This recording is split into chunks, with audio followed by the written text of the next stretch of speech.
सुर्खियों में। नमस्कार, हमारे खास कार्यक्रम सुर्खियों में आपका स्वागत है। मैं हूं आपके साथ दीपा सिंह।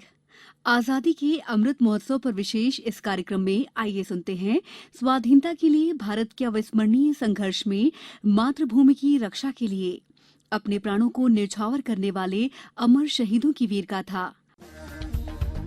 आजादी का अमृत महोत्सव।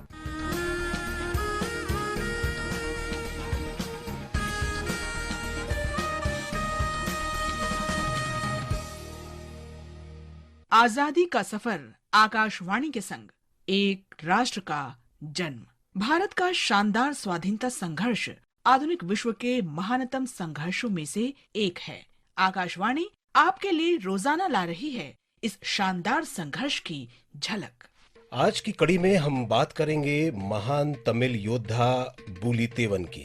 1 सितंबर 1715 को जन्मे बुलितेवन शुरुआती दौर के उन लोगों में रहे जिन्होंने ब्रिटिश हुकूमत का विरोध किया। तत्कालीन तमिल इलाके के 77 पॉलीगर यानी स्थानीय सरदारों में से एक थे बुलितेवन। इस इलाके को आज तमिलनाडु में तिरुनेलवेली जिले के नेलकट्टुम सेवल इलाके के रूप में जाना जाता है। बुलितेवन वहां के बेहद शक्तिशाली योद्धा थे।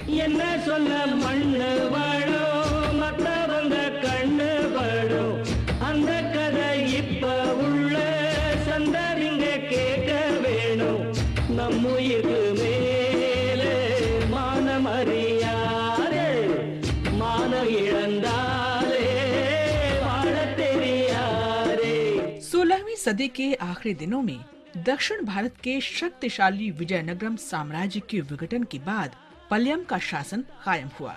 इन नायकों और पॉलीगरों ने मुगल जागीरदार आरकॉट के नवाब की अधीनता को कभी स्वीकार नहीं किया। अपने इलाकों के वे स्वायत्त शासक रहे। जब ईस्ट इंडिया कंपनी ने नवाब से कर वसूल करने का अधिकार हासिल किया तो पॉलीगरों ने ब्रिटिश अधिकार को भी मानने से इनकार कर दिया। जाहिर है कि कंपनी इससे नाराज हो गई और इसे पॉलीगर विद्रोह का नाम दिया। कंपनी के साथ पॉलीगरों का युद्ध शुरू हो गया जो करीब आधी सदी तक चला। उस दौर में अंग्रेजों से लोहा लेने वाले महान पॉलीगर योद्धाओं में बुलितेवन प्रमुख योद्धा थे। ब्रिटिश सेना को बुलितेवन ने पहली बार 1755 में चुनौती दी। तब ब्रिटिश कर्नल अलेक्जेंडर हेरोन ने पश्चिमी तमिलनाडु पर हमला किया था। नेलकट्टुम सेवल में बुलितेवन के किले में ब्रिटिश तोपें नाकाम रहीं। बुलितेवन ने अंग्रेज शिविरों की जासूसी भी कराई जिससे उन्हें लगातार खुफिया जानकारी मिलती रही। बहादुरी से किले की रक्षा करने से बुलितेवन की प्रतिष्ठा बुलंदियों पर पहुंच गई और उसका असर ये हुआ कि पश्चिमी पॉलीगरों ने उनका नेतृत्व स्वीकार कर लिया। इससे बुलितेवन को विदेशी शासन के खिलाफ मजबूत किलाबंदी करने में मदद मिली। पड़ोसी त्रावणकोर के महाराजा के साथ गठजोड़ के लिए तेवन ने अपने अनूठे कूटनीतिक कौशल का उपयोग किया। अंग्रेजी सेना 6 साल तक इस इलाके पर कब्जा नहीं कर सकी।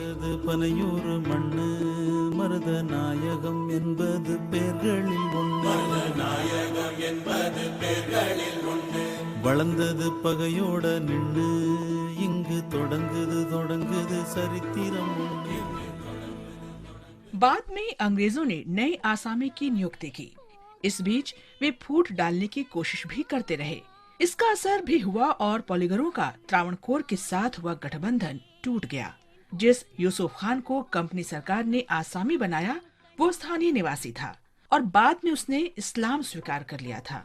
यूसुफ खान भले ही पॉलीगरों पर नियंत्रण करने में सफल रहा, लेकिन बाद में उसने खुद अंग्रेजों से विद्रोह कर दिया। कई पॉलीगर भी उसके साथ आ मिले। उसने बुलितेवन के साथ भी संघर्ष किया।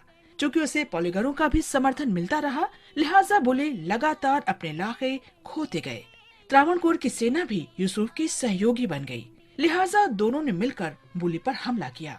बुलितेवन ने इसका जमकर सामना किया, लेकिन वो अपने गढ़ नेलकट्टुम सेवल को नहीं बचा सके।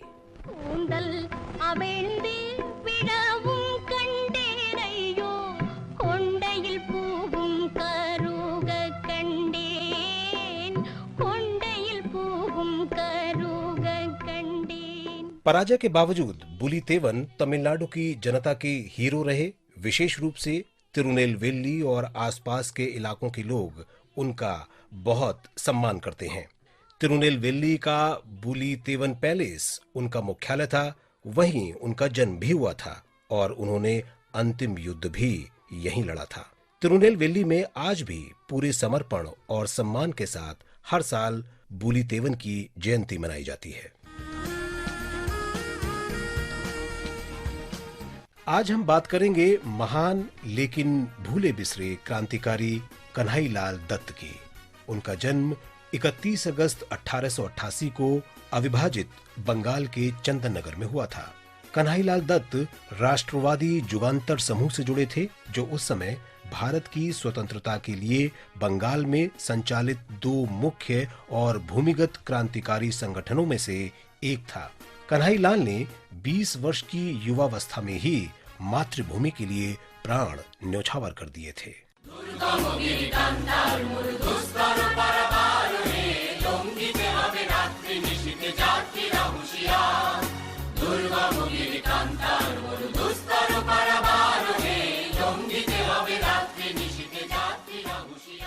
कन्हैयालाल दत्त को मुजफ्फरपुर बम हमले में शामिल होने के कारण अंग्रेजों ने 1908 में गिरफ्तार किया था।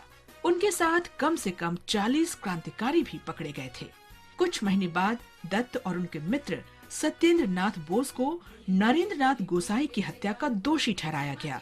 गोसाई पहले क्रांतिकारी था, लेकिन बाद में वो अंग्रेजों से मिलकर सरकारी गवाह बन गया था। गोसाई की गवाही के कारण ही ब्रिटिश पुलिस ने अनेक स्वाधीनता सेनानियों के नाम आरोप पत्र तैयार किए। इसका बदला लेने के लिए सत्येंद्रनाथ और कन्हैयालाल ने जेल में ही गोसाई को गोली मार दी। नरेंद्र नाथ की हत्या को लेकर जिला मजिस्ट्रेट के समक्ष कन्हैयालाल ने स्पष्ट बयान दिया। नरेंद्र नाथ की हत्या इसलिए की गई क्योंकि वो गद्दार था। फांसी के एक दिन पहले ब्रिटिश जेल के वार्डन ने कन्हैयालाल को मुस्कुराते देखकर कहा, कल जब फांसी पर लटकाया जाएगा तो तुम्हारी ये मुस्कान गायब हो जाएगी। अगली सुबह भी कन्हैयालाल मुस्कुरा रहे थे। दत्त की निर्भीकता देखकर वार्डन अवाक रह गया। 10 नवंबर 1908 की सुबह कन्हैयालाल को कोलकाता की अलीपुर जेल में फांसी दे दी गई।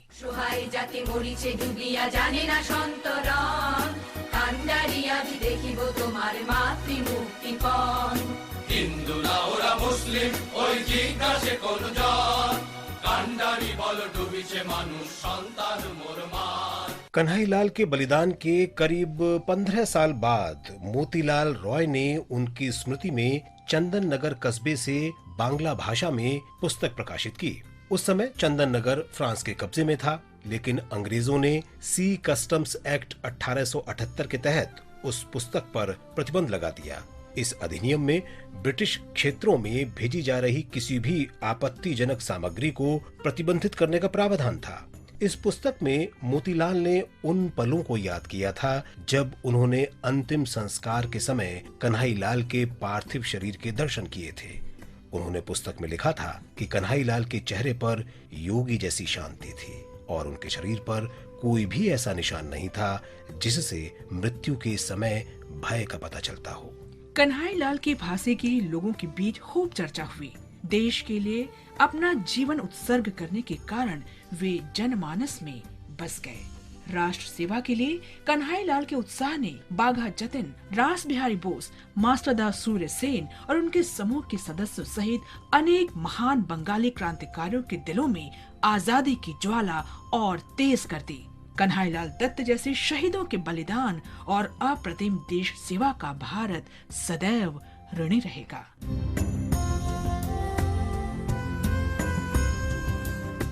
आज हम बात करेंगे स्वाधीनता सेनानी और ओडिशा के दिवंगत मुख्यमंत्री विनायक आचार्य की। इनका जन्म 30 अगस्त 1918 को ओडिशा के बरहमपुर में हुआ था। इन्हें प्यार से ओडिशा का अजात शत्रु कहा जाता है, जिसका अर्थ है ऐसा व्यक्ति जो दोस्तों का ही नहीं दुश्मनों का भी दिल जीत ले।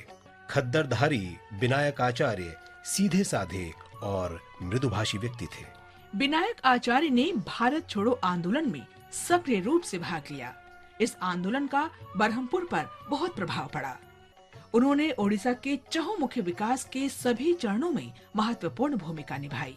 उनके राजनीतिक, सामाजिक, शैक्षिक और प्रशासनिक योगदान की विशेष सराहना की जाती है। वे अपने हेडमास्टर पिता रघुनाथ आचार्य और समकालीन साहित्यकार रामचंद्र आचार्य से अत्यधिक प्रभावित थे। तू ही माँ जन्म भूमि पवित्र भारत भूमि तोहर संतान आम्हे अटू सरवे। विनायक स्वच्छंद प्रवृत्ति के व्यक्ति थे और ब्रिटिश शासन में सरकारी नौकरी करने में उनकी कभी कोई रुचि नहीं रही। इसलिए हिंजलीकट में गैर सरकारी हाई स्कूल में नौकरी करने लगे। बाद में वे बरहमपुर नगर निगम हाई स्कूल में सहायक शिक्षक नियुक्त हुए। दृढ़ता उनका प्रमुख गुण था और वे अपने क्षेत्र में बहुत विश्वसनीय और व्यवहारिक नेता थे। समाजवाद की तरफ आकर्षित विनायक आचार्य सच्चे गांधीवादी थे। भारत छोड़ो आंदोलन के दौरान उन्होंने एक व्यक्ति से दूसरे व्यक्ति तक जरूरी सूचना पहुंचाने के लिए संदेशवाहक का कार्य किया। प्रसिद्ध गांधीवादी और ओडिशा में केंद्रीय गांधी स्मारक निधि के न्यासी डॉक्टर विश्वजीत रॉय ने आकाशवाणी से विशेष बातचीत में महान स्वाधीनता सेनानी विनायक आचार्य के योगदान को याद किया। जब अंग्रेज भारत छोड़ो कार्यक्रम शुरू हुआ और उसमें पूरा देश के साथ साथ उड़ीसा भी उस आंदोलन में कूच पड़ा, उसी समय में विनायक आचार्य जी और उनके बड़े भाई सत्यनारायण आचार्य जी, ये दोनों ने स्वतंत्रता संग्राम में हिस्सा लिया। जो संग्रामी जेल जाते थे उनके परिवार को मदद करने का काम किया। स्वतंत्रता संग्राम के बाद जब देश को आजादी मिली, शिक्षा व्यवस्था को आगे बढ़ाने का काम किया। विनायक आचार्य ने ओडिशा की शैक्षिक प्रगति में भी महत्वपूर्ण योगदान दिया। वे अच्छे शिक्षक के रूप में लोकप्रिय थे।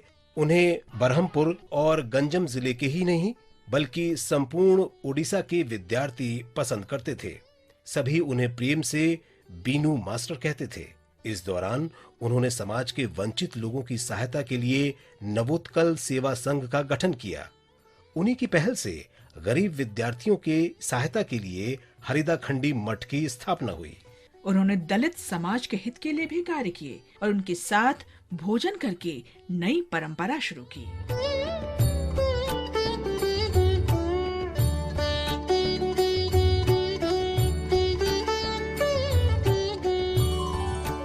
विनायक आचार्य शिक्षा के विकास, देश की संप्रभुता, धर्मनिरपेक्षता, राष्ट्रीय एकता और वर्ग भेद के उन्मूलन के लिए सदैव प्रतिबद्ध रहे। 1976 से 1977 तक मुख्यमंत्री पद पर रहते हुए विनायक आचार्य ने प्राथमिक शिक्षा पर विशेष ध्यान दिया और पूरे प्रयास किए कि बच्चे स्कूल की पढ़ाई बीच में न छोड़ें। 11 दिसंबर 1983 को आचार्य का निधन हो गया, लेकिन उनके कार्य आज भी प्रेरणा बने हुए हैं।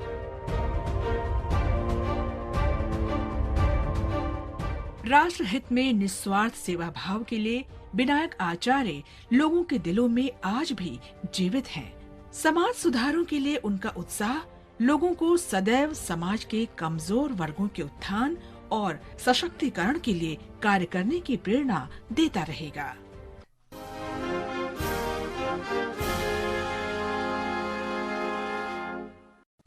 भारत के स्वाधीनता संघर्ष में 2 सितंबर का बहुत महत्व है।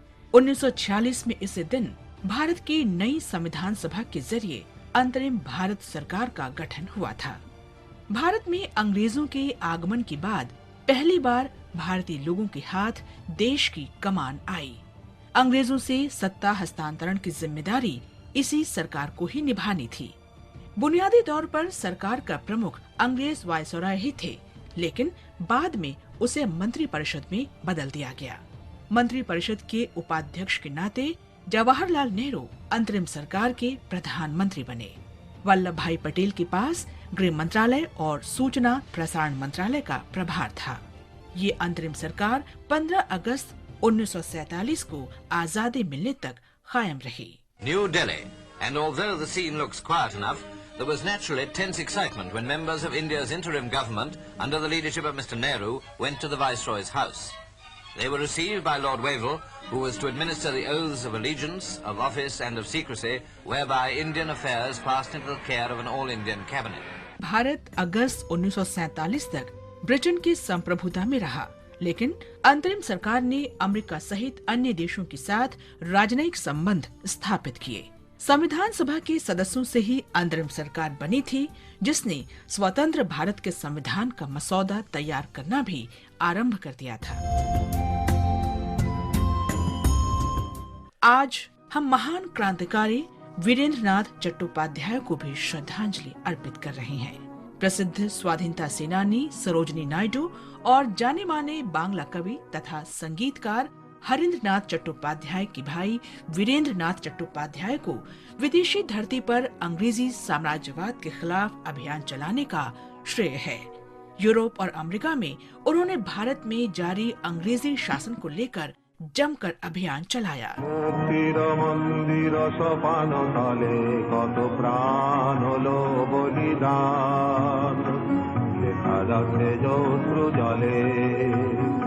पहले मद्रास और फिर कलकत्ता में पढ़ाई के बाद वीरेंद्र नाथ 1902 में ऑक्सफोर्ड यूनिवर्सिटी चले गए। वहां वे इंडिया हाउस में चलने वाली गतिविधियों के संपर्क में आकर आंदोलनकारी बन गए।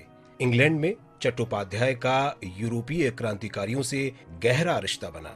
प्रथम विश्व युद्ध शुरू होने पर बर्लिन प्रवासी भारतीय क्रांतिकारियों का केंद्र बन गया। इस बीच वीरेंद्र नाथ सितंबर 1914 में बर्लिन में स्थापित इंडिया इंडिपेंडेंस कमेटी का प्रमुख चेहरा बन गए। इस कमेटी ने भारत के बाहर और भारतीय सैनिकों में जागरूकता अभियान चलाया तथा सैन्य कार्रवाई के लिए प्रशिक्षण का कार्य किया। प्रथम विश्व युद्ध के बाद चट्टोपाध्याय ने भारत जर्मन संबंधों की बेहतरी के लिए बर्लिन में इंडियन इंफॉर्मेशन ब्यूरो की स्थापना की। वे साम्राज्यवाद विरोधी लीग से भी जुड़े रहे। उनकी जिंदगी के आखिरी दिन सोवियत संघ में गुजरे। सोवियत संघ में तत्कालीन स्टालिन की सत्ता ने उन्हें जासूसी का दोषी ठहराया और 1937 में उन्हें गोली मार दी गई। भारत से बाहर आजादी का अलख जगाने वाले महान शहीद को शत शत नमन। যারা স্বর্গগত তারা এখনো জানে স্বর্গের যে প্রিয় জন্মভূমি এসো স্বদেশ ব্রতের মহাদীক্ষালভী সেই মৃত্যুঞ্জয়ীদের চরণ চুমি।